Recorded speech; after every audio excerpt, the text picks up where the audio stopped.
ጋዜጠኛ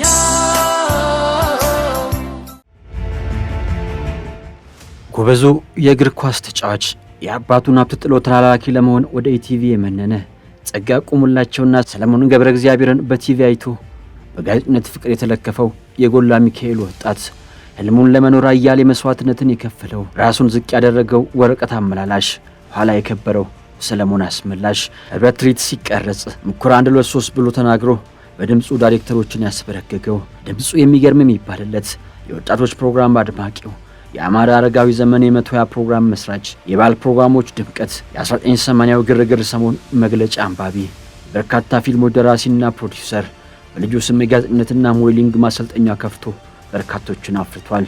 ወደ ዝመቱ ወደ ራዲዮም ጎራ ብሏል። የስማማለው አልስማማም ጌም ሾው ትዝታችን ባንከሩን ፍለጋ ወደ አንዳች ጨለማ ሄዶ ስልክ የሚደውል በተመልካች መሃል ገብቶ ቁጥር ያለበት ሳጥን ወደ ያዙት ቆነጃጅቶች የሚጣደፍ ትዝታችን አንድ እጁን ኪሱ ከቶ ከሳጥኑ ፊት የሚንጎማለል የቲቪ 9 መስራቹ ለናፋቂዎቹ አዲስ ነገር ይዞ ብቅ ብሏል። ለሆነ ሰው 1 ሚሊዮን ብር ሊሸልም የተዘጋጀው ሸላሚ አሁንም ድምጹም አቅሙም ዕውቀቱም እንዳለ ነው። ለአባቱ ያለው ፍቅር ልዩ ነው ይባልለታል። እስከ ሞቱ የአባቱ እግር አጣቢ ነው እሱ። ለአንዲት ልጁም ያለው ፍቅር ልዩ ነው። አሞላቋ አሳድጓታል። አያሌ አርቲስቶች ዛሬ ላይ ያመሰግኑታል እና ህብስት ጥሩነን ለዚህ ያበቃው የኢቲቪ ታላላቅ ዳይሬክተሮች ዛሬም ያወድሱታል። እንግዶቹ ብዙ ከፖለቲካው ጥቂት ወግ አድርገናል፣ ከትዝታም ጥቂት ጨልፈናል። በቲቪ 9 ስለተጀመረው 120 ስለሚባሉ ፕሮግራም ከባለቤትነትና ከመብት አንጻር ጥቂት ተከራክረንበታል። ስለ ዘመኑ ጋዜጠኞች ሲያወራ ትዝብቱ ብዙ ነው። ገጠመኞቹ የትየለሌ ናቸው። ቃለ ምልልስ የማይወደው አንጋፋው ጋዜጠኛ ሰለሞን አስመላሽ ኢትዮ ቴሌኮም ለደንበኞች ጥሪ ማሳመሪያ እንደ ዘፋኞች ሁሉ ለድምጹ የሚከፍለው ብቸኛው ኢትዮጵያዊ አንጋፋው ጋዜጠኛ ሰለሞን አስመላሽ ጤና ይስጥልኝ። በመደወሉ እንስማማለን። የደወሉላችሁ ደንበኛ ስልክ እየጠራን ጋዜጠኛ ማይክ ቴስት 1 2 3 ማይክ ቴስት 1 2 3 ጋዜጠኝነት የሚለው ነገር ከልጅነት የነበረ ነው ወይስ እንደዚህ ነው? ከራባት አድርጌ አንድ ቀን ቴሌቪዥን ውስጥ ገብቻ ነባለሁ የሚል ለጓደኞቼ በሙሉላቸው ነበር። ሰውን አግኝተው ስለ አባቱ ሳታነሳለት እስከሞተበት ድረስ እግሩን አጥበው ነበር። ወደ ኢትዮጵያ ቴሌቪዥን እኔ አባቴ ነኝና እንግዲህ እንደዚህ ስራ አግኝቻለሁ አሻራና ፎቶ ብሎኛል። ምን ተላላኪ ምን አተ 7 ታክሲ ቆማል። እዚህ እንጃ ፈቃዳው ታንቱ ናተና እስኪር እንደዚህ በጣም ትልቅ የሚያሳፍር ሱፍ ገዛልኝ። ይሄን የጠረጴዛ ጨርቅ ነው የሚመስለው። ገርማ አጋጣሚ ነው። በጣም ደስ የሚል በህይወቴ ሙሉ ጂንስ ለብሼ አላውቅም ከተወለድኩ ጀምሮ። ከአይረሴ ፕሮግራሞች ውስጥ ተብዬ እኔ አበበች ጎበናን ለመጀመሪያ ጊዜ ነኝ ያቀረብኳቸው። ወደ 120 እንሂድ። ሰለሞን አባት፣ ሮማን ተገኝ፣ ዘካሪያስ ያለማራ፣ መልካሙ ደምሴ፣ ግርማ ደገፋ፣ ደምሶ መርድስ ነበር። ደምሶ መርድ ታምናለህ? ለ8 ዓመት ያህል በዓል ቤታችን ይደናነቀ። አንዳንዶች ቲቪ 9 ላይ 120 የሚል ፕሮግራም ተጀምሮ ነበር የእሁድ እንትን በቅሬታ የሚያነሱ ሰዎች አሉ። በዚህ አጋጣሚ ሰለሞን ምላሹንም ብሰማ ዳይሬክት ኮፒ ፔስት ማድረግ ስለማትችል 120 በ9 አለው ያ እንግዳጣን ይሉሃል። ያው አሁን ያሉት ጋዜጠኞች እኔ ሰለሞንን በእንዲህ አይነት ነገሮች አላውቁም። ይሄን ማን ነገረ? ያን ቀን ብቻ ሚስጥር ወጣ። እንዴት እንደወጣ ማላቅ። አቶ ሰለሞን አስመላሽ አለደ ሱቅ ተራስለ የኔን አታቀኝም አቃሉ በሳቅ አወቀው። አሁን በሳቅ አለሙ ቶሎሳን አይደለም አንተ አጋዚ ፊልም የፕሮዲዩሰሩን አንተ በ15 ደቂቃ የተካሄደ ኦፕሬሽን ለምንድን ነው የማይገለጸው ከሚል አንጻር ነው። ሌላ ነገር የለውም። ስሙ እንዴት መጣ? ይሄ ጥያቄ ግድ ወደዛ እንድትገባ ያደርጋል። ፊልሙ አካባቢም ደግሞ በሌላ ዘርፍ የመጣበት ሰለሞን አሁን ካሉ ነገር ጋር እንዳነጻጽር እያስገደደኝ ነው። ይሄ ለኔ ስክሪፕት የሚያጽፍ ጋዜጠኛ አይደለም። መድረክ ላይ ነው ፊልም ምርቃት ይመስለኛል። ኢዛቤላ ተርግዛ ነበረ። ብርም አልነበረኝም አስታውሳለሁ። እስማማለሁ አልስማማም። ይሄን ፕሮግራም ወደ ኋላ አንተ ለምን አትጀምረው? እንዳለፈው በ50 ሺህ በምናምን አለ በ1 ሚሊዮን ብር ነው አሁን የሚጀምረው። ሞዴሎቹ ከሚከፍቱት ውስጥ ያኔ ትስ ይለኛል 5 ሳንቲም ነበር በታ ከዚህ ቤት የገጠመን ነገር አለ። 1 ሳንቲም ደርሷት አንቀች አምጣለች 1 ሳንቲም ቤት እናጣ ጨለማ ነገር ምናምን ነገር አለ። እስቲ ባንከሩ ላውራው ነው ብሎ ትሄዳለህ። ሳጥኖች ውስጥ ገንዘብ ሲገባ እኔ አላቅም፣ ሞዴሎቹ አያውቁም፣ ባንከሩ አያውቅም። ቲቪ 9 እንዴት ተወለደ? ኢሳያስ ለምን ቲቪ አንከፍትም ማለት ሬዲዮ እንክፈት አልኩት። የመኪና አደጋ አጋጥሟችሁ ነበር አንተም ያለበት? ከየት እንደመጣ አይታወቅም። አንድ ፒካፕ ድምጥ ማጥፋት መኪናዋን። ለወጣቶች ምን ትላለህ? ሰው አንድ የመድረክ ተዋናይ ይመጣና ጋዜጠኛ ይሆናል። ስለጠየቀኝም አመሰግናለሁ በጣም። እኔ ሰለሞን አስመላሽ ነኝ። ይሄው ሀገሬ ስቱዲዮ ተገኝቻለሁ። ጋዜጠኛ ጋዜጠኛ ጋዜጠኛ ኑሮም ልቤን ነካው ጋዜጠኛ ጋዜጠኛ ጋዜጠኛ ኑሮም ልቤን ነካው።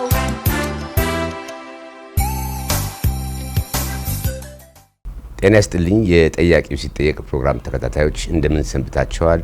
ይህ ጠያቂው ሲጠየቅ ፕሮግራማችን ነው።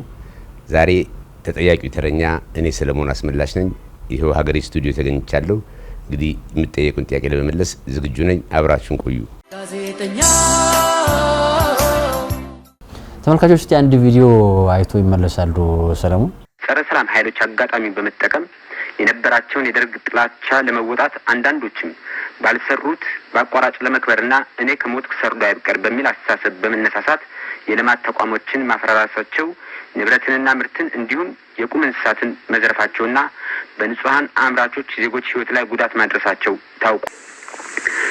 ትናንት በተላለፈው ካሸበረቀ ችቦ ደመራ በስተጀርባ በሚል ርዕስ በተዘጋጀው የእስረኞችን ሰቆቃ በሚገልጸው ፕሮግራም ላይ እኛም ምስክርነታችንን መግለጽ እንፈልጋለን የምትሉ እስረኞች የነበራችሁ በስልክ ቁጥር 11 29 69 እደግማለሁ በስልክ ቁጥር 11 29 69 የደወላችሁ ጋዜጠኛ ከመዝናኛዎቹ ከሌሎች ፕሮግራሞች ውጪ እኔ ሰለሞንን በእንዲህ አይነት ነገሮች አላቆሙና መግለጫ የሚመስሉ ነገሮችም አሉ። 1983 አንዱ ቀደም ብሎ ደግሞ አንድም ምንድን ወደዚህ ዘርፍ ሄደ ነበረ። አንዳንድ ጊዜ ምን አለ መሰለህ የሰው እጥረት በሚኖርበት ጊዜ ለምሳሌ ዜና እኛ ፕሮግራም ክፍል ነን። ዜና ብዙ ጊዜ አንሰራም። ብዙም የፖለቲካ ፕሮግራሞች ብዙም ፓርቲሲፔት አናደርግም። ግን እጥረት ሲኖር ትሸፍናለህ። ከዜናም ክፍል ወደ ፕሮግራም ክፍል ይገባል፣ ከፕሮግራም ክፍል ወደ ዜና ክፍል ይገባል። በነገራችን ላይ ኢትዮጵያ ቴሌቪዥን ቢሮ ውስጥ ክራባትና ሸሚዝ ክራባትና ኮት አስቀምጠን ነው የምንሄደው። አይታወቅም። ድንገትና ገባና መግለጫ አንብልትባት ይችላል። የቱ እንደሚባል አታውቅም። የዜና ክፍል ሰራተኞች ሆኖ ተኮነ ከፕሮግራም ክፍል ሊመጣ ይችላል። ፕሮግራም አስተዋዋቂ ከጠፋ ደግሞ ከዜና ክፍል መጥቶ ፕሮግራም ላይ አስተዋዋቂ ይችላልና በእንደዚህ አይነት በድንገት ግባ ተብዬ የገባሁባቸው ጊዜያቶች ናቸው። እንደው ስታነሳ ነበር እንዲህ የአልባሳት የሌሎች የፀጉር ሜካፕ ምናምን የሚባሉ አሁን ያሉ ነገሮች ላይ ያን ኢትዮጵያ ቴሌቪዥን የእናንተ ጊዜ እንዴት ነበር እነኚህ ነገሮች ተሸፍኑት? ሜካፕ የሚባል ነገር የለም በነገራችን ላይ። ሜካፕ አይታወቅም። ሜካፕ አሁን የመጣው እኔ እስማማለሁ ከጀመርኩ በኋላ ነው ሜካፕ ያወቅኩት። አልባሳትም ከራሳችን ነው የማልዋሽህ ነገር አንዳንድ ጊዜ የዛሬ ወር ያደረኩት ከሆነ ላውሰው ይችላሉ ለአንደኛው አንባቢ ባሁን ላይ ላውሰው ይችላሉ። እኔም ደግሞ የዛሬ ወር ያነበበት ከሆነ ልጓስ ይችላሉ። እንደዛ ሊኖር ይችላል። ከዛ በተረፈ በራሳችን ልብስ ነው የምንጠቀመው። ስፖንሰር ምናምን አይታወቅም። ያኔ ካኪ ያለበሳችሁ የአብዮቱን ለብሰናል። ወደ መጨረሻው አካባቢ በካኪ ሰርተናል አስታውሳለሁ። አንቱ ማንዶዬ ሲባል ማቀው በዘፈኖችህ ነው። በተለይም ዘፈኖችህ የተውኔት ባህሪ ነበራቸው። እንደዛ አይነት ዘፈኖችን አናይም ስትጫወት እና ለምን አልቀጠልክበትም? ጥሩ እኔ ዘፈኖቹን መቀጠል ወይም መስፈን እምቢ ብዬ አይደለም። ብዙውን ጊዜ ድርሰት እንደዚህ አይነት ድርሰቶች ስለማይመጡ በዛ ምክንያት ነው ወደ እነሱን ትቼ ወደ ድራማ ቲያትር ጨዋታው የገባሁት እንጂ ድርሰቱን ብታገኝ ትጫወታለህ ማለት። በደንብ በጣም ጥሩ። ለመሰናበቻ እንግዲህ የት ሄደሽ ነበርን ብንጋብዛቸውስ? በጣም ጥሩ ነው።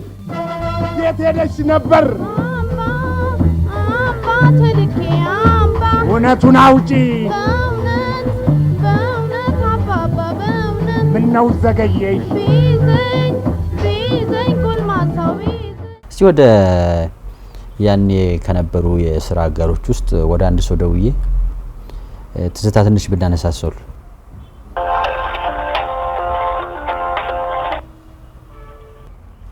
ጤና ይስጥልኝ።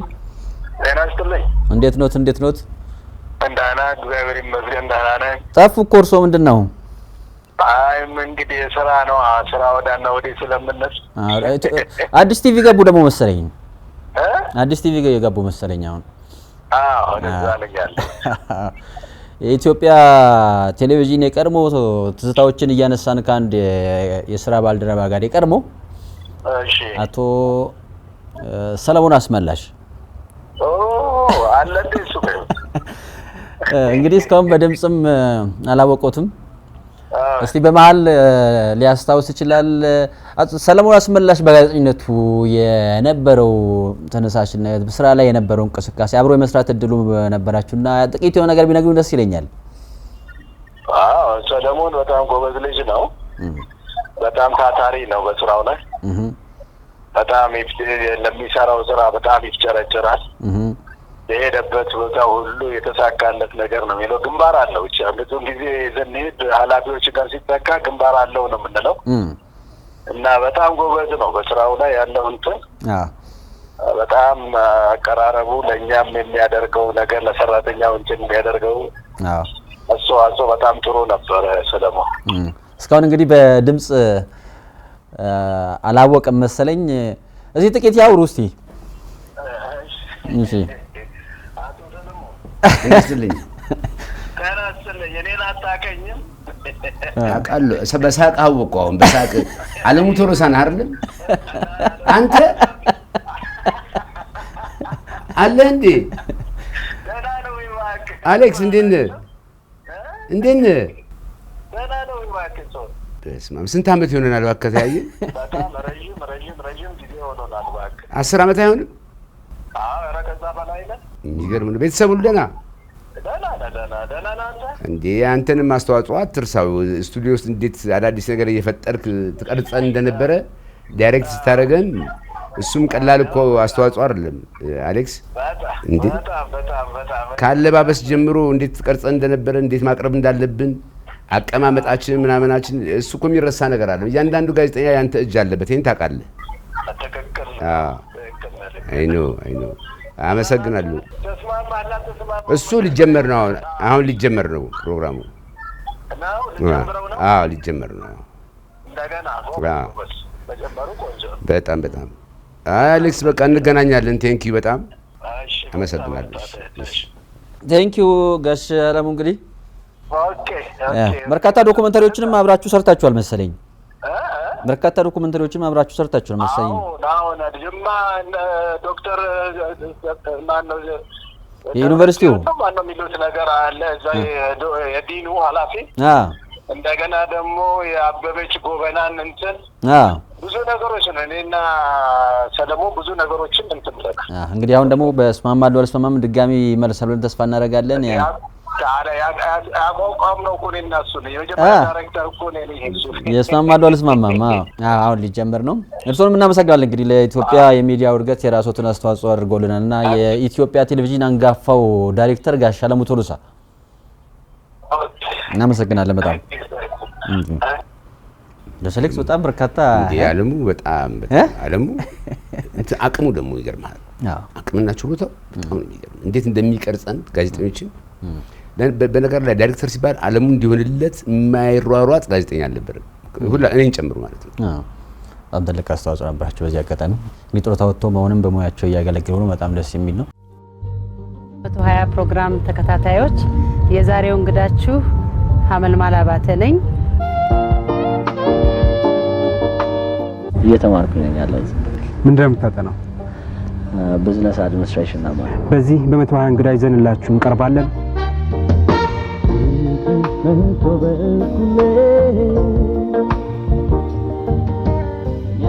እና በዛን ወቅት እኔ ተነሳ ወገኔ ያለህን እርዳቸው ያለኛም ቀራቢ መመካም የላችሁ የሚል ተንሰርቼ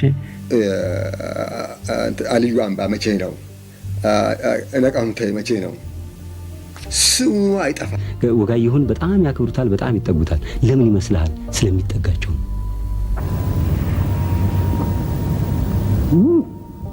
ፋስት ሱፐር ብሉ ፋስት። እስቲ እንደገና ሲያብረን በል በተረከዝ 1 1 2 ፋስት ሱፐር ብሉ ፋስት። አዎ እንደ ቆዳ አርገጠው አልፋው፣ አለዚያ ልክ አይመጣም። አይ 1 1 1 1 2 ከኢትዮጵያ ቴሌቪዥን ሰለሞን የወጣበት ምክንያት ምንድን ነው?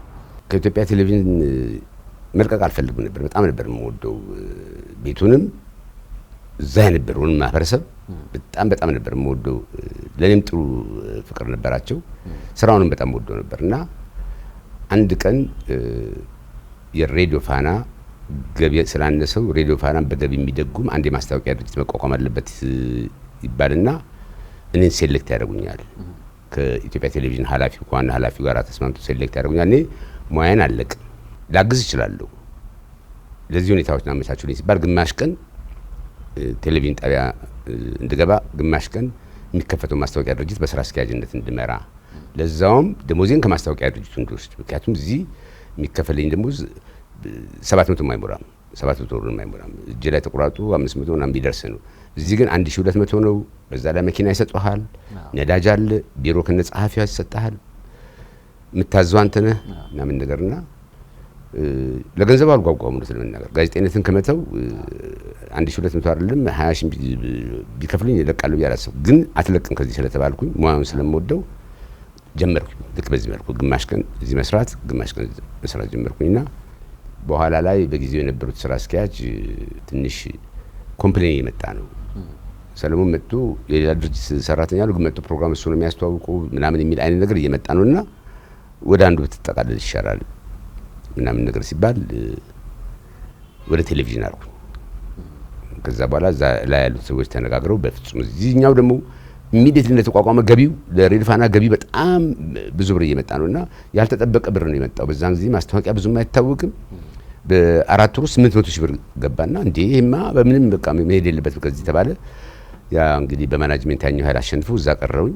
የቴሌቪዥኑን ተውኩት። በዚህ መልኩ ነው ሻላ ማስታወቂያ ከዛ ወደ ሜጋ ከነጥባት በስራ አስኪያጅነት ወደ ሜጋ መጣ። ሻላ ማስታወቂያ ድርጅት የሚለው ኢንተርፕራይዝ ሲሆን ሌላ ሰው ነው የሚመደበው ከቦርድ። በኢንተርፕራይዝ ደረጃ እኔ ስራ አስኪያጅ ልሆን ስለማልችል ወደ ምክትል ስራ አስኪያጅ ሆንኩና ስሙ ሜጋ ተባለ። ራሱ ማስታወቂያ ድርጅቱ ነው። ከዛ ሜጋ ማስታወቂያ ድርጅት ሳየው የሚገባው ገንዘብ ቀላል አይደለም፣ የሚሰራው ስራ ቀላል አይደለም። ይሄን ለራሴ ስብሰራው ብዬ የራሴ ማስታወቂያ ድርጅት ወደ መክፈት ሄድኩኝ። 97 አካባቢ ላይ ደግሞ የሆነች አንድ መጽሔቱን ጋዜጣ እነሚስባቱ የሚሉበት ወደ ፕሪንት ሚዲያውም ሄደ የሆነ ሰራቸው የነበሩ ነገሮች ነበሩ በል ኢፍቲን እዛ ላይ የነበሩ የፕሪንት ሚዲያው ደግሞ ልዩነቱ እንዴት ነው ወደዚህ ሲመጣ? በልጅነት አካባቢ ላይ ድሮ ጽፋቸው የነበሩ ነገሮች ነበሩ። እኔ ትዝ የሚለኝ ያውና ወደ ኢትዮጵያ ቴሌቪዥን ከመምጣት በፊት እንደገና ደግሞ አሁን ወደ 97 አካባቢ ላይ እኔ በዚህ ሁሉ ሬዲዮ ላይ ሰርቻለሁ፣ ፕሪንት ሚዲያ ላይ ሰርቻለሁ፣ ቲቪም ላይ ሰርቻለሁ። ለኔ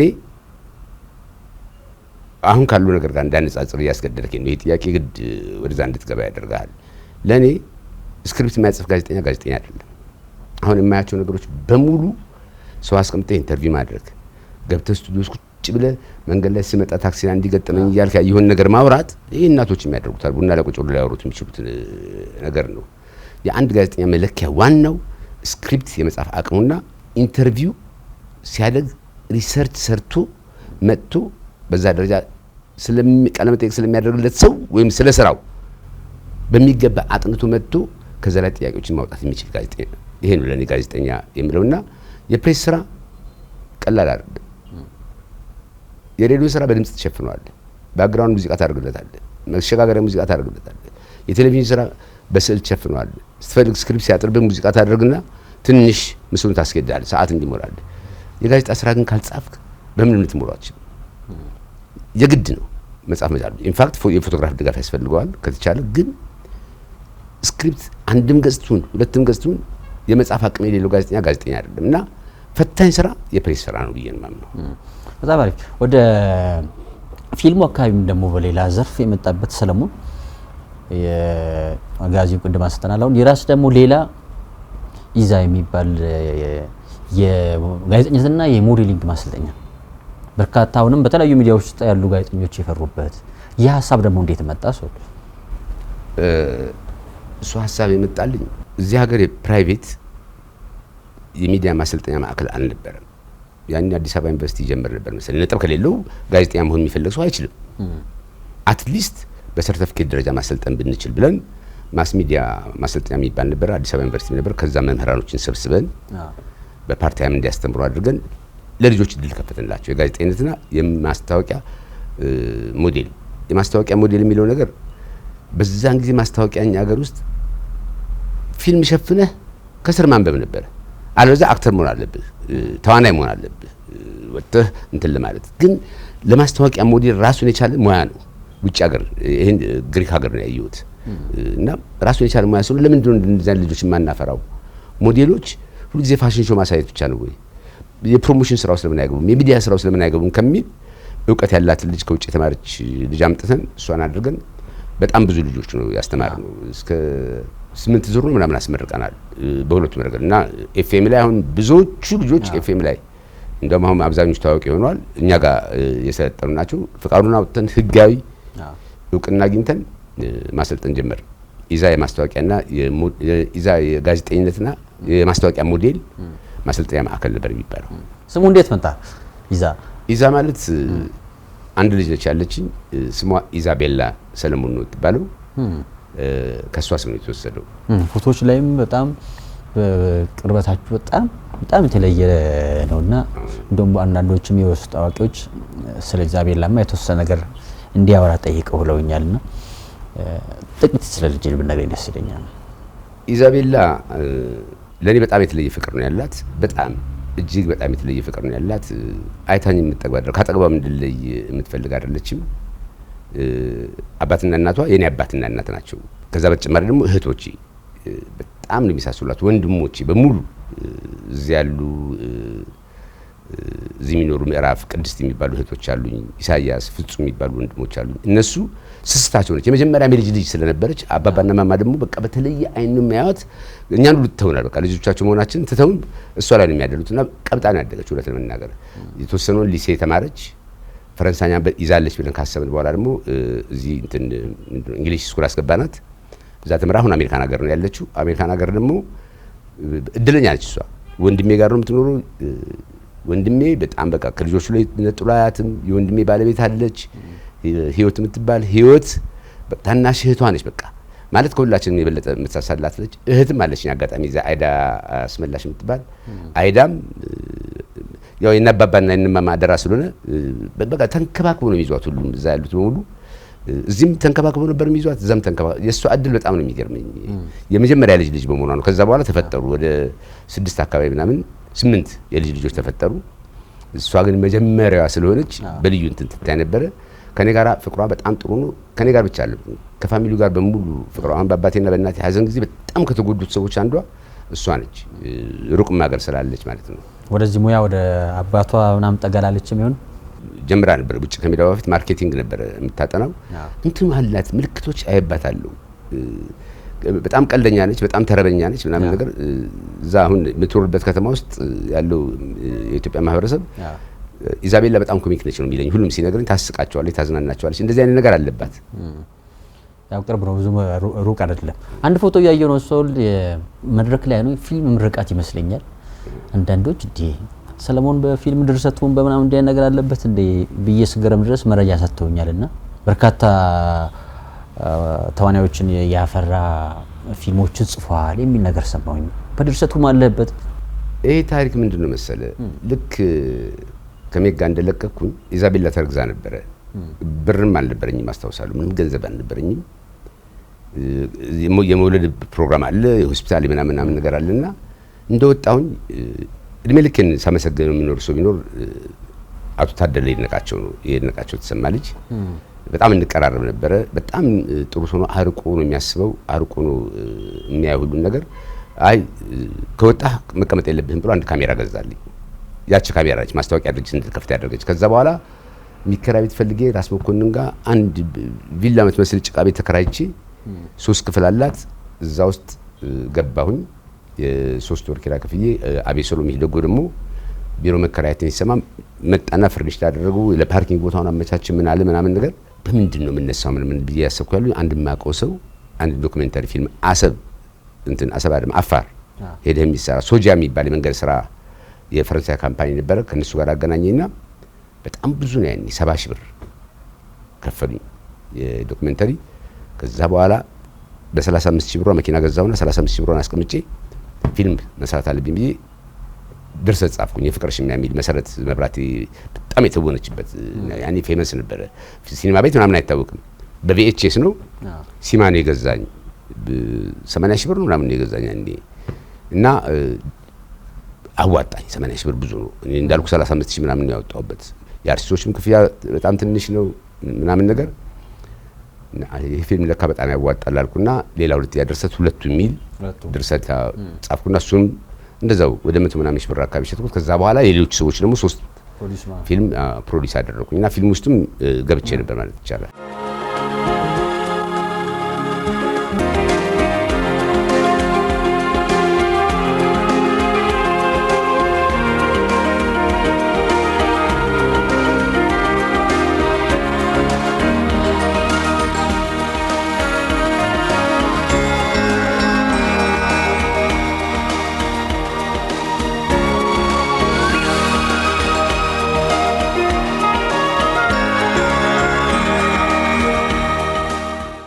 የሆነ አጋጣሚ ነው ብዙ የበርካታ ሙያ ባለቤት ወደ እስማማለሁ አልስማማም ምናልባት ይመስለኛል ወደ አሜሪካ በሆነ አጋጣሚ ስትልዛ ያየው የአሜሪካን ዲል ኦር ኖት ዲል ምናምን የሚለው ቀጥታው አዳፕት ተደርጎ የቀረበ ይመስለኛል እና የእስማማለሁ አልስማማም በጣም ተወዳጅ በ90ዎቹ የሚታወስ እንዴ ከመጀመሪያዎቹ የቲቪ ጌም ሾዎቹ እና ነገሮች አንዱ ይመስለኛል እንደውምና እንዴት ተፈጠረ እስማማለሁ አልስማማም?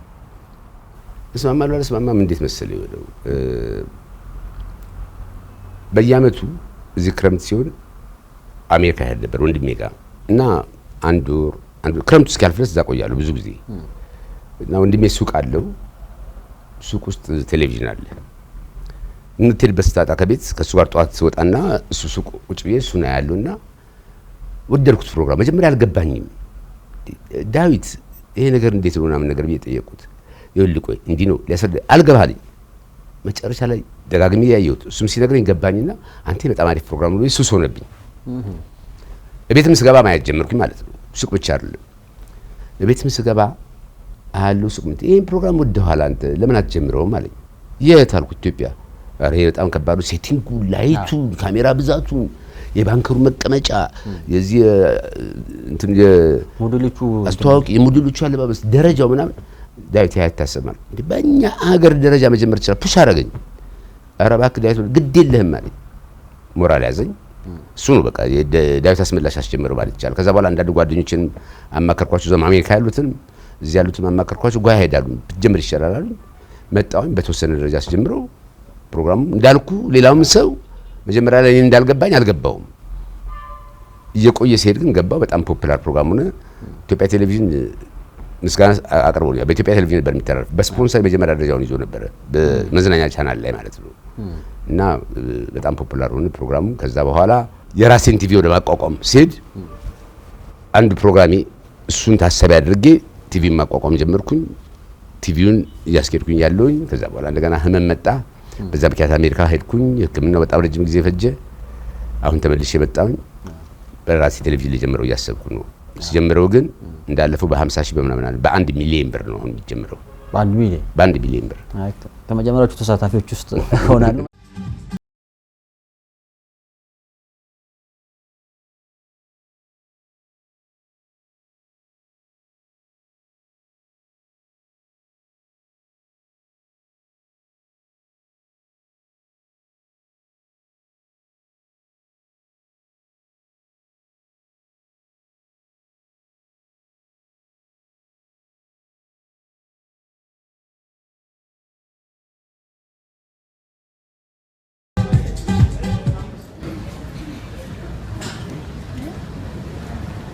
ጤና ይስጥልኝ እንደምሰምታችኋል የፕሮግራማችን ተከታታዮች በየሳምንቱ በዚህ ሰዓት ያዘጋጀን የምናቀርብላችሁ ሳምንታዊው የእስማማለሁ አልስማማም ፕሮግራማችን ነው እንግዲህ ዛሬም እንደተለመደው በዚህ ፕሮግራሜ ላይ አንድ እንግዳ ይኖረኛል አዲስ አበባ አሜሪካን ኤምባሲ በሚገኘው ሞዴሎቹ ከሚከፍቱት ውስጥ ያኔ ትስ ይለኛል 5 ሳንቲም ነበር በጣም 1 ሳንቲም መቼስ አሁን ከኑሮ ውድነቱ ከምኑ አንፃር መቼስ እና 1 ሳንቲም እና 5 ሳንቲም አይኖርም ብዬ ተስፋ አደርጋለሁ አይ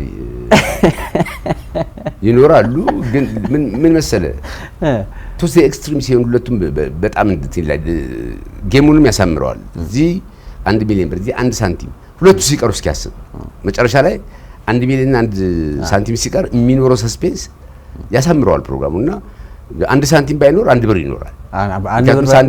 ከዚህ በፊት የገጠመን ነገር አለ። 1 ሳንቲም ደርሷት አንቀችን አንጣለች 1 ሳንቲም ቤት እናጣ። ከዛ በኋላ እኔም ጨዋታውን አወቅኩበትና ቶሎ ገባኝና 1 ሳንቲም ደርሶኛል አምጡ አለች። ኬት እናምጣ የማውቀው ነገር የለም አስገብታችሁ 1 ሳንቲም ደርሶ እሺ ብዬ 1 ብር ሰጠኋትና 99 ሳንቲም መልስ ስጭኝ አልኳት። እና እንደዛ አለ። ይገርም ባንከሩ ያኔ ሰስፔንስ ጨለማ ነገር ምናምን ነገር አለ። እስቲ ባንከሩ ላውራው ነው ብሎ ትሄዳለህ። ወንም የሚያስፈራ ነገር አለው። ማን ነው ያ ባንከሩ? ምንድነው ያደርጋችሁት እንደዛ ሰስፔንስ የምታደርጉት ነገር? ገጸ ባህሪ ነው ነው ወይስ ምንም የለም? ባንከሩ አይታችሁት ከሆነ ውጭም ዲል ኦር ኖ ዲል ላይ ማንም ሰው አያውቀውም። እንደተባለው ጨለማ ውስጥ የሚቀመጠው ሻዶ ሆኖ ነው የሚታየው። አንድ ነገር ላረጋግጥ የምፈልገው ነገር ይሄ ጥሩ አጋጣሚ ነው ለማረጋገጥ። ሳጥኖች ውስጥ ገንዘብ ሲገባ እኔ አላቅም፣ ሞዴሎቹ አያውቁም፣ ባንከሩ አያውቅም። ይሄ የሆነበት ምክንያት አስረዳለሁ። በፍጹም አያውቅም። ምክንያቱም እኔ ካወቅኩ ሪአክት ላደርግ ነው ተበላ ምናምን ነገር ምናምን አይነት ነገር ያ እንዳይፈጠር ስለሚፈልግ አይታወቅም። የተለየ ሰው ነው የሚከተው። ባለፈው ጊዜያት ሲያስገባ የነበረው ሰው ሲምፕሊ የአባቴ ሹፌር ነው። እሱ ነበር የሚያስገባው። ማንም በቃ ባዶ ክፍል እንትን ላይ እንደፈለገ ነው የሚለጥፈው እሱ። ማንም ሰው እሱ ክፍል ውስጥ አይገባም። አንድ ቀን ድሬዳዋ ላይ የገጠመን ነገር አለ። ድሬዳዋ ራስ ሆቴል ስንቀርጽ 50 ሺህ ብር ነበረ ትልቁ ገንዘብ እና ያስኩት እኔ ስዊት ሩም ነው። እኔ ስዊት ሩም ውስጥ ነበር ወጣሁኝ። እሱ ሲለጥፍ ብቻውን የለጠፈው ሳጥኑ እንዳይታይ ቦዲጋርዶች ነበሩ። ሩቅ ስለነበረ ከክፍሉ እዛ ዋና ቦታው ላይ ነው የሚቀርጸው። ሲመጣ መንገድ ላይ እንዳይከፈት ተብሎ ቦዲጋርዶች አሉ። በምን ተአምር እንደሆነ በመሃል ላይ ተከፈተ እና 4 ቁጥር ውስጥ ነው ያለው 50 ሺህ ብሩ። ሲሳለ ገሃሪ ነበረ ተወዳዳሪው። 4 ቁጥር ውስጥ ነው ያለው 50 ሺህ ብሩ። እዛ ተጀመረ። ጥራ ሲባል ሲሳለ ገሃሪ 9 ቁጥርን ጠራ እና ፕሮግራሙ አለቀ። 50 ብር ደረሰው። መጨረሻ ላይ ሲሳለ ገሃሪ ያው የድሬዳዋ ሰው ታውቅ የለ ወይኔ 4 ቁጥር ውስጥ እንዳለው እኮ ተነግሮኝ ነበር፣ ግን እነ ሰለሞን ሊሸውዱኝ ሰው ልከው 4 ቁጥር ውስጥ አለ በሉት ተብሎ የተላከ መስሎኝ ነው 9 የጠራሁት እንጂ 4 ነው ያሉት ተብዬ እኮ ተነግሮኛል ምናምን እና ያኔ ቀን ብቻ ሚስጥር ወጣ። እንዴት እንደወጣ አላውቅም።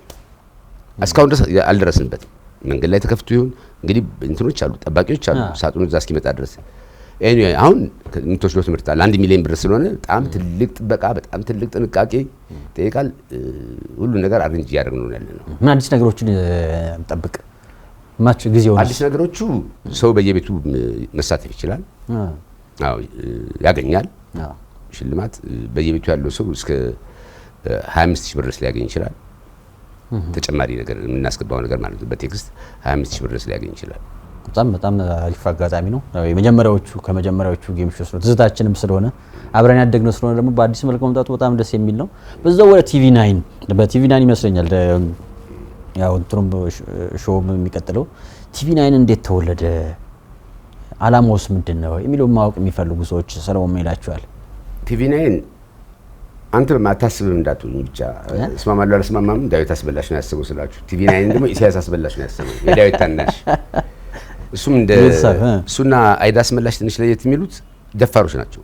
እንሞክር የሚሉት ነገር አለ ከእህቶቼ ማለት ነው፣ ከወንድምና ከእህቶቼ። ኢሳያስ ለምን ቲቪ አንከፍትም አለ። ሬዲዮ እንክፈት አልኩት እኔ። ኖ ቲቪ መክፈት እንችላለን፣ አንተ ያለ መስራት ይቻላል አለ። እንሞክራለን። ከዛ በኋላ ፕሮፖዛል አስገባን ለብሮድካስት። ፕሮፖዛል አስገብተን እየጠበቅን ምናምን እያለን የተወሰኑ ተፈቅዶ የኛ ቆየ። የመንግስት ለውጥ መጣ። የመንግስት ለውጥ ሲመጣ በ2010 ዓለም የመጣ መንግስት ለውጥ አቶ ሰለሞን የሚባል ሰው ተመደበ ብሮድካስት ባለስልጣን። ሄደን አነጋገርነው። እኔና አሁን ስራ አስኪያጅ ሆኖ ሳሚ አባተ የሚባል አለ። አብረን ሄደን አነጋገርነው። እንደዚህ ጀመረ ነገር ነበር ማለት ነው። ወዲያው ፈረመና ፍቃዱን ሰጠን። ያችን ፍቃድ ከያዝን በኋላ ዘፉል መሳሪያችንን በሙሉ የገዛው ዳዊት ነው። ከአሜሪካን ሀገር የገዛው ሌቴስት መሳሪያዎች ነው የገዛው በሙሉ። እነዛ መሳሪያዎች ሲገዙ መጀመር በጣም ቀላል ነው።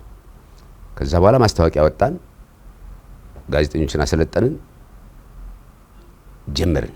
እንደጀመርን ትንሽ ወደ ኋላ ሊጎተት ይቻሉ እኔ ታመምኩ። ህመሜ ደግሞ እዚህ ሀገር ሕክምና የሚደረግበት አልነበረም። ወደ ውጭ ሄድኩኝ። 10 ምናምን ወራት ያህል መርፌ መውሰድ ነበረብኝ። 16 ወር 16 ወር በየወሩ መርፌ ሲወጋ ቆየው።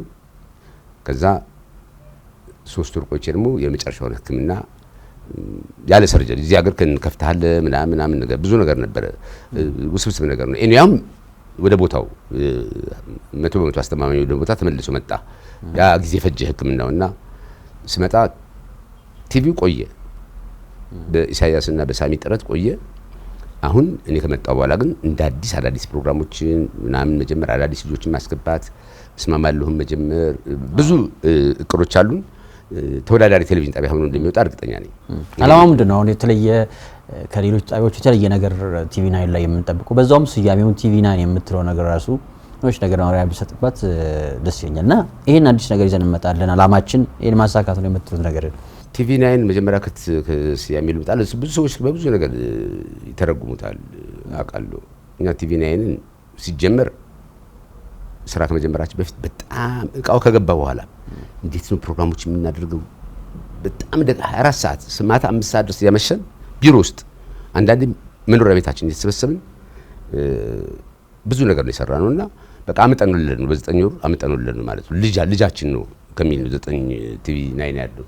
ሁለተኛ ሁሉ ነገር ይወለዳል፣ ይሄዳል፣ ያረጃል። ይሄን ሂደት የሚያልፍ ቴሌቪዥን ጣቢያ ነው ብለን ነው የምናስበው። አንድ ልጅ ሲወለድ ገና በልጅነቱ ዳዴ በአራቱም ነው የሚሄደው። 4 በለው አይደለም። ቀጥሎ ሲጎልምስ ወይም ሲያድግ ታዳጊ ሲሆን በ2 እግሩ ይሄዳል። 4 ዳዴ 2 እግር 6 ሲያረጅ አንድ ምርኩዝ ይጨምራል። በ3 ነው የሚሄደው 9። ይሄ የሰው ልጅ ሂደት ነው። ቲቪም በዚህ ሂደት ነው የሚያልፈው ለማለት ያህል ዋና ትርጉሞቹ እነዚህ ናቸው። ሌሎቹ ከፋሚሊ ጋር የተያያዘ ነገር ይኖራል። ያው ቤተሰቦች ገብርኤልን በጣም በየአመቱ ስለሚዘክሩ ሎጎ ላይ ሲገባ 9 የምትለዋ ነገር ታሳያለች። 19 የምትል ነገር ሎጎ ጋር የተያያዘ ነገር መጀመሪያ ከወጣው ሎጎ ጋራ ደስም እንዲላቸው ወላጆቼ የገብርኤል ስጦታ ነው የቴሌቪዥን ለማለትም ያደረግነው ነገር ነው። 9 በጣም ብዙ ትርጉም ነው ያላትና ዓለም 9 ትባል አይደል? ብዙ ምክንያቶች አሉት ነው። ኢዛቤላን ጨምሮ ያኔ ቤት ውስጥ የነበረችው ኢዛቤላ ነች። ኢዛቤላን ጨምሮ 9 ነበር። እሱም ተጨመረበት። እሱም ሁሉ ተጨምሮ ብዙ አላማው ምክንያቶች አሉ። አሁን አላማው ምን አዲስ ነገሮችን ይዞ ይመጣል እና የሚሉ ነገሮችን አዲስ ነገር እኔ በጣም በህዝብ ዘንድ ይወደዳል ብዬ አሁን መናገር አልፈልግም ስላልጀመረ ነው። ከመጀመር በፊት ሀሳብ መቼም ትልቁ ነገር ቢዝነስም አርትም አንድ ፊልም ስክሪፕት መጀመሪያ ከወጣ ካንተ እጅ ወጣ ማለት ነው። ዝርዝር ሀሳቡን ባልናገርም በጣም ትልቅ ከስማማሉ አለስማማን በላይ ተወዳጅ ይሆናል የማስበው አንድ ፕሮግራም አለ። የቅርብ ሩቅ የሚባል ፕሮግራም እንደኝ የፈጠርኩት እና የተወሰኑ ሚስጥር ለሚያውቁ ሰዎች ነገር ናቸው። በጣም ያደነቁት እያንዳንዱ ቤት ውስጥ ቁጭ ብሎ የሚሳተፍበት ፕሮግራም ነው። ስቱዲዮ ውስጥም 6 ሰዎች ይኖራሉ። ወደ 7 ነው 8 ግሩፕ አለው። ግሩፖቹ በኢትዮጵያ ወንዝ ስም የተሰየሙ ናቸው። 3 አባላት ያሉት ግሩፕ ዋቢ ሸበሌ፣ አባይ፣ ተከዜ ምናምን እያለ በወንዞች ኢትዮጵያ ውስጥ ባሉ ወንዞች ስም ውድድር ነው። በጣም ገራሚና አዝናኝ ፕሮግራም ነው። እንትንም ጭምር ነው። መልሱ እስኪመጣ ድረስ የሚያጓጓ አይነት ነገር ነው። የተለመደው ጥያቄና መልስ አይደለም። ከዛ በጣም ወጣ ያለ ነው። እሱ በጣም ጥሩ ፕሮግራም ነው ብያስባለሁ። አሁን የተጀመራለ የቤታችን ወግ የሚል ጋዜጠኞች የስታፍ ሰዎች ናቸው ዲስከስ የሚያደርጉት እዛው መንገድ ላይ ያገጠማቸው ነገር አስተማሪም ነው አዝናኝም ነው። አሁን በዚህ ሰዓት ደግሞ ህዝቡ የወደደ የመጣው ፕሮግራም ቢኖር ዘፈንን በርዕስ የሚለው ልጅቷም ጎበዝ አዘጋጅ ነች። ዘፈንን በርዕስ የሚል ፕሮግራም አለ። እስማማለሁ ራሱ አለ። 120 አለ። ሌሎችም ብዙ ፕሮግራሞች አሉ።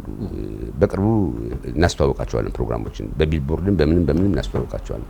በጣም አሪፍ። እንግዲህ ተስፋ እናደርጋለን እኛም በኢትዮጵያ ሚዲያ ታሪክ ውስጥ ራሱን ተጽዕኖ የሚፈጥር ትልቅ የቴሌቪዥን ጣቢያ እንደሚሆን ተስፋ እናደርጋለን። ወደ በጎ አድራጎት አካባቢ ሄዶ ነበር ሰለሞን አሉኝ አንዳንድ ሰዎች። የሆነ ጊዜ ህብረት ለምን የሚባል አንድ ህብረት ለበጎ እነ ሰለሞን ቦጋለም ሌሎች እንትኖች የሚሳተፉበት ያ ነገር ምን ላይ ደረሰ? ህብረት ለበጎ የተቋቋመው እኔ ቢሮ ውስጥ ነው። አንድ ታመመ ልጅ ሰለሞን መኪናውን ሸጦ ለማገዝ አሰበና ሁኔታውን አየን። ጥሩ እንትን እነ ሰለሞን ጥሩ ሀሳብ ነው ያሰቡት። ከዛ በኋላ ለምን ወደ እንትን አናዳብረውም አሉ። እኔም ገባሁበት። ብዙ ሰው አሳክመናል በዛን ጊዜ። በመሀል ላይ ግን ራሴ ታካሚ ሆንኩና አገር ለቄ ሲወጣ ከዛ በኋላ ያለውን ሂደት አልተከታተልኩም እንጂ እንቅስቃሴዎች ነበሩ። በጣም አሪፍ። በመጨረሻ የሚሆኑ ፎቶዎችን ነገር በለባቸውና ከአሜሪካው አምባሳደር ጋር ነው ማየ አዲሱ አምባሳደር ነው አሁን ያለው የአሜሪካ አምባሳደር እዚህ ኢትዮጵያ ያለው የአሜሪካ አምባሳደር ነው። በምን አጋጣሚ ነው የፎቶ?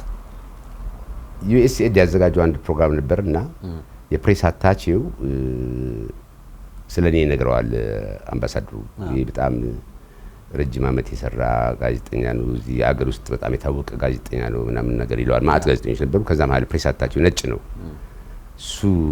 ከዛ በኋላ መተዋወቅ ፈልጋለሁ አለ። እኔ ይዞኝ ሄደ፣ አስተዋወቀኝ፣ ፎቶግራፍ አብረን ተነሳን። ይሄ ነው። ከዛ ውጪ እንግዶች ናቸው ይሄ ይስማማሉ ያልስማማም ነገሩ በርካታ እንግዶች እውቅናንም ያገኙ ከዛ ፊትም ታዋቂ የነበሩ በርካቶች የቀረቡበት ይመስለኛል። ከነ አበበ ባልቻ ጋር ያሉ እዚህ ጋር የምታያቸው አርቲስቶች በሙሉ ከኔ ጋራ ስራ ያሰሩ አርቲስቶች ናቸው። በተለያየ ፕሮግራም ላይ የግድ እንትን እስማማሉ ብቻ ሳይሆን ከበፊትም ጀምሮ በተለያየ ነገር ተገናኝተን ስራ ያሰራን ናቸው። በአትኑ ፎቶግራፍ ነው ያለኝ። የተወሰነ ነው መሰለኝ አንተ ያገኘው እንጂ ኮሜዲያኑ ናያቻለ እዚህ ጋር ኃይሉ ጸጋይ ኃይሉ ጸጋይ በጣም ጎበዝ ደራሲ፣ በጣም ጎበዝ፣ በጣም ማደንቀው ልጅ ነው። እንደው ሰሞኑን ደውሎልኝ ነበር በስንት አመቱ እንደውም ማደንቀው ደራሲ ነው ኃይሉ ጸጋይ። እስቲ ከዚሁ ከስማማሉ አልስማማም እንግዶች መካከል አንድ የድምጽ መልእክት ለሰለሞን አስመላሽ ድረስልኝ ተብሎ ደርሶኛል። ማንነት አልናገርም፣ ሰምተን እንመለስ። እኔ አርቲስት ድምፃዊት ኢየሩሳሌም አስፋው ጄሪ የምታወቅበትም የስራዬ ሃሎ አዲስ አበባ የሚለው ነውና እኔ ስለ ሰለሞን አስመላሽ በስም አጠራሩ እስማማለሁ በሚለው በቴሌቪዥን ፕሮግራሙ የምናውቀው አንጋፋው ጋዜጠኛ ሰለሞን አስመላሽ ማለት መናገር ነው የሚያቅተኝ። በጣም ስለ ስራው ያለው ክብር፣ ለስራው ያለው ክብር፣ ለሰዎች ያለው ክብር መናገር ሁሉ አልችልም እና ሰለሞን ማለት በአሁን ሰዓት ድጋሚ እስማማለሁ አልስማማም የሚለውን ፕሮግራሙን እንዲቀጥልልን እንፈልጋለን።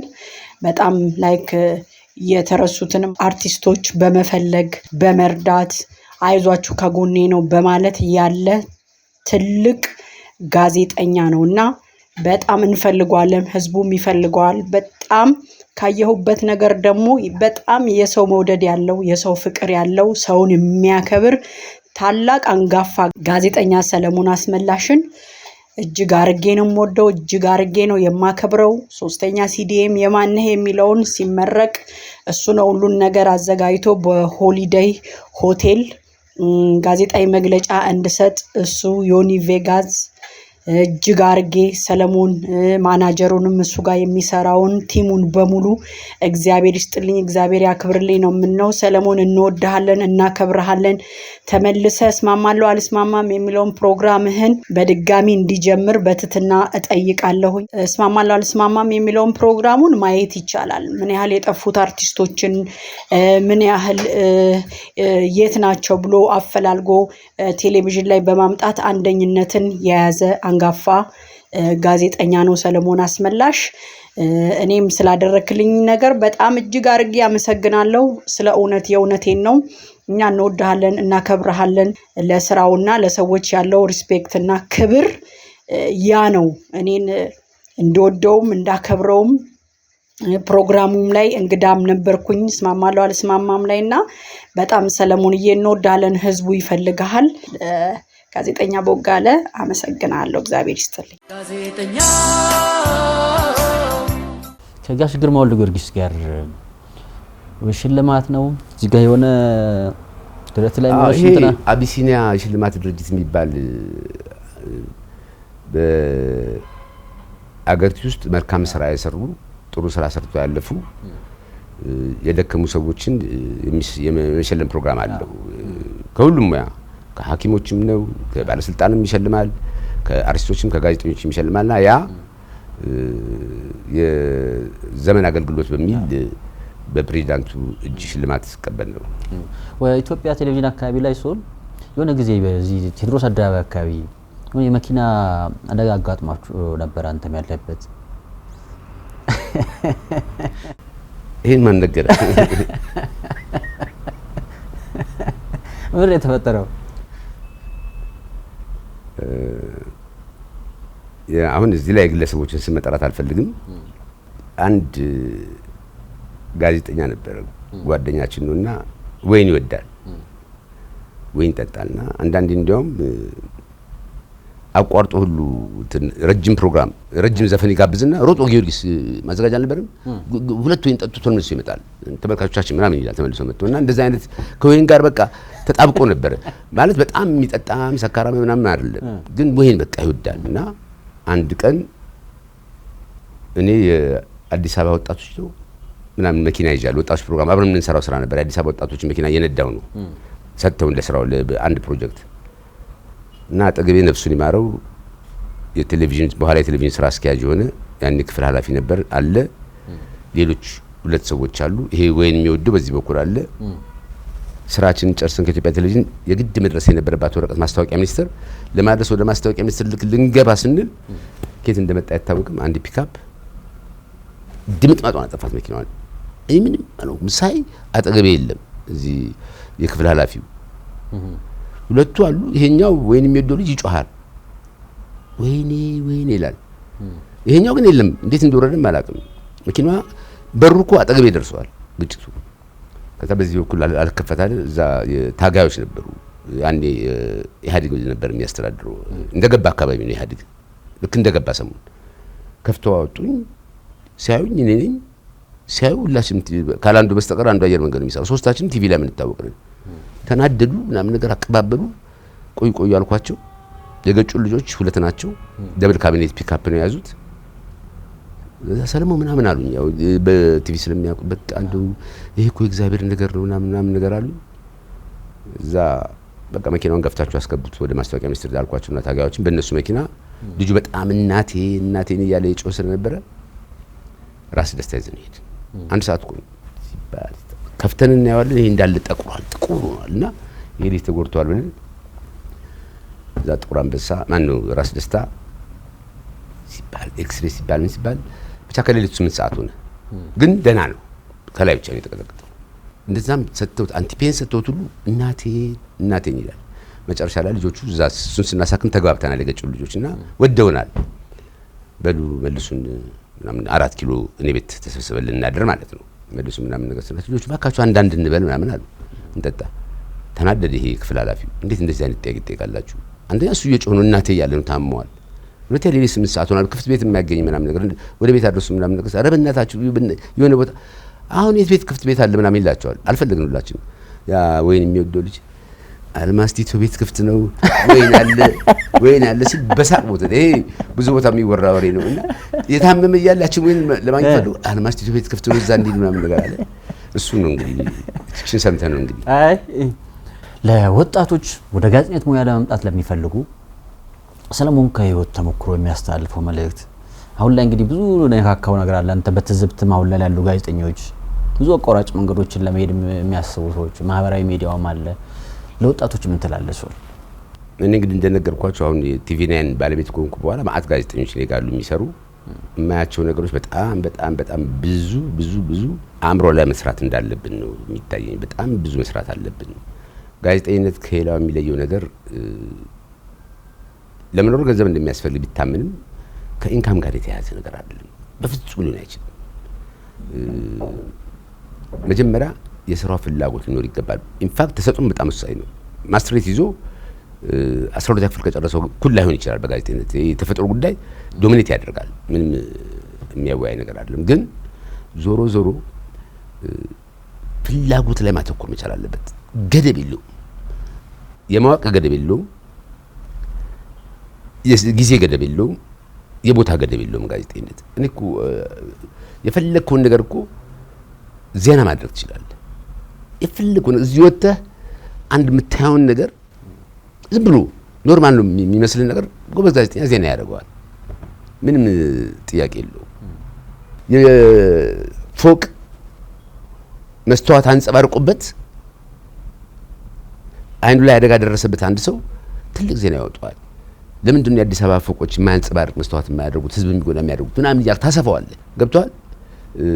ሁለተኛ ሰዎች ለምንድን ነው ወደ መስታወት አይናቸውን የሚያዩት? ለምን ጥቁር መነጽር ያደርጉ አይናቸውን ፕሮቴክት ለማድረግ ምናምን እያልክ ማይነር ኤግዛምፕል ነው ያቀረብኩልህ፣ ግን ምንም ነገር መስራት ይቻላል። ይሄን ለማድረግ ግን አንደኛ በተፈጥሮ መታደል ይጠይቃል፣ ሁለተኛ ፍላጎት ይጠይቃል። እኔ አሁን የማያቸው ነገሮች በሙሉ አንድ ዜና ሰራተኛ ዜናውን ሰራ አድርጋ ጥላ መሄድ አለመከታተል ሁሉ አለ። የኔ ዜና እኛ ያቀረብነው ፕሮግራም ለማግስቱ ሰው ምን አለ ብለን እኮ እንከታተላለን። ለሚቀጥሉ ፕሮግራማችን ትምህርት ለማግኘት የለም። በቃ እንደ ግዴታችን ስራ አድርግ የተባለ ተገዶ አድርግ የተባለ አይነት ነገር ነው። አንድ ይሄ ነው። ሁለተኛ ጋዜጠኝነት ራሱ ጋዜጠኛ ማን ነው የሚለው ነገር ራሱ አልተመለሰም። በዚህ ሰዓት አንድ የመድረክ ተዋናይ ይመጣና ጋዜጠኛ ይሆናል። አንድ ድምጻዊ ይመጣና ጋዜጠኛ ይሆናል። ካሜራማን ይመጣና ኢንተርቪው ያደርጋል ቁጭ ብሎ። የቱ ጋር ነው በቃ የጋዜጠኛው ፍሬም ፈርሷል። ትክክል አይደለም። ይሄ ተገቢ አይመስለኝምና ጋዜጠኝነት አንደኛ በፓሽን የምትሰራው ስራ ነው፣ በፍላጎት የምትሰራው ስራ ነው። ጋዜጠኝነት ደግሞ ትምህርት ቤት ነው። ዶክተር ጋር ስትሄድ የጉበት ስፔሻሊስት ጋር ስትሄድ ጉበት ምንድነው ስራው የሚለውን ነገር አንብበህ ነው የምትሄደው።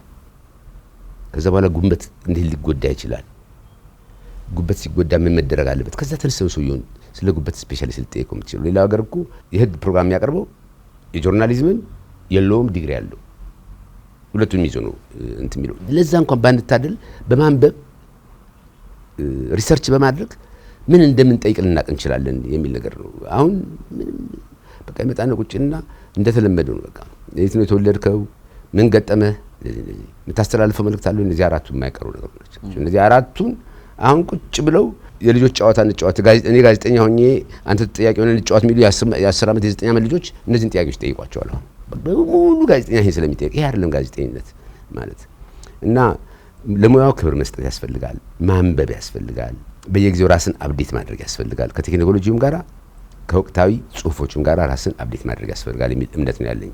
ይሄ ቀራቸዋል አሁን ያሉት ጋዜጠኞች በእውነት ለመናገር ቅድም እንዳልኩ ነው። እኔ ጋዜጠኛን የምለካው ስክሪፕት በመጻፍ ነው። ሌላውማ ቀላል ነው። ገብቼ ከቤቴ ሬዲዮስ ገብቼ ከቤቴ ቢሮ እስከመጣ ድረስ የገጠመኝ ነገር ላወራ በጣም ቀላል ነው። ታክሲ ውስጥ እንደዚህ ጥቅስ ተጽፎ እንደዚህ ሆኖ ጥቅሱ እንደዚህ ብሎ አሳቀኝ አስገረመኝ። እኔ ደግሞ የገጠመኝ ነገር አንዱ ጎማው ተንፍሶ መንገድ ዘግቶ ዝም ብሎ ወሬ እንጂ የጋዜጠኝነት ስራ አይደለም የሚል እምነት ነው ያለኝ። በጣም አሪፍ ደስ የሚል መልእክት ነው ያስተላለፍክልን። በጣም ስለነበረን ቆይታ በጣም አመሰግናለሁኝ። ያው ብዙ ያልተነኩ የቀሩ ነገሮች እንዳሉ ቢሰማኝም በሌላ ጊዜ እንገናኛለን ብዬ ተስፋ አደርጋለሁ።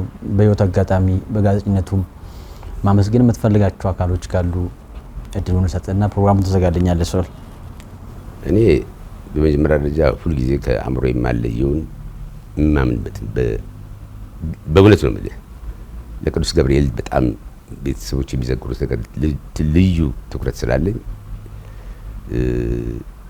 ጠዋት ጸሎት ሳደርግ ስለማለየው ከአፌ ቅዱስ ገብርኤልን ከልብ አመሰግናለሁ። ፈጣሪ ማለት ፈጣሪንም ከልብ አመሰግናለሁ። ከዛ ለወንድሞቼና ለእህቶቼ ለልጄ በጣም ልዩ ትኩረት አለኝ። ሁሉም እኩል ነው የማያቸው፣ እኩል ነው የማመሰግናቸው። ከዛ በተረፈ ግን ለዚህ ደረጃ ለመድረስ ያበቃኝ ጋሽ ጅብሪል ወሌ ጉርሙን አሁንም አመሰግናቸዋለሁ። እነሱ በቀደሉልኝ ፈር ነው ጋዜጠኛ ለመባል የበቃሁት። ሁለቱም ምን ጊዜም ነው ሳመሰግናቸው የምኖረው። አመሰግናለሁ። ጊዜ ስትልኝ እድለኛ ነኝ አንተን አግኝቼ ቁጭ ብዬ ስላወራው። ፕሮግራሙን እነሳስ ጀመርክልን አንተ ነው በተለመደው ለዛ። በነገራችን ላይ ቦጋለ ይሄን መናገር አለብኝ የለብኝም አላውቅም። እኔ በህይወቴ ሙሉ ታውቂ ይሆናል አንተ አንድ ጊዜ ለአንድ መጽሔት ኢንተርቪው ሰጥቻለሁ፣ አንድ ጊዜ ለአንድ ሬዲዮ ሰጥቻለሁ፣ አንድ ጊዜ ለአንድ ቴሌቪዥን ሰጥቻለሁ። ብዙ ጊዜ መጠየቅ ነው ደስ የሚለኝ። መጠየቅ ብዙ ማለት ደግሞ ማወራው በቂ ነገር አለኝ ብዬ አላስብም። አንድ ቀን ግን በደንብ አድርጌ እናገራለሁ ብዬ ነበር የማስበው። ያው አንተ ረጅም ጊዜ ጥረት አድርገህ በረጅም ጊዜ እንትን እሺ ብያለሁ። ስለጠየቀኝም አመሰግናለሁ በጣም ልልፈልጌ ነው። እኔን እድለኛ ጋሼ። እንግዲህ ተመልካቾቻችን እስካሁን ድረስ አብራችሁን ስለቆያችሁ ከልብ እናመሰግናለን። ሳምንት ጠያቂው ሲጠየቅ የተሰኘው ፕሮግራማችን ላይ ሌላ ተጠያቂ ይቀርብላችኋል። ቦጌ ይዞ ይቀርባል። ሳምንት ከቡጌ ጋር ስትገናኙ ከኔ ጋር ደግሞ ወደፊት በስማማለሁ አልስማማም ፕሮግራም እስክንገናኝ ድረስ መልካም ሳምንት ይሁንላችሁ። ደህና ሰንብቱ።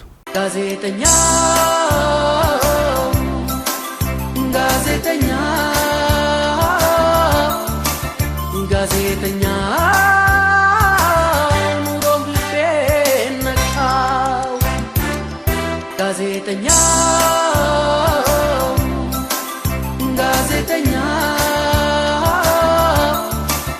ጋዜጠኛ ኑሮም ልቤን ነካው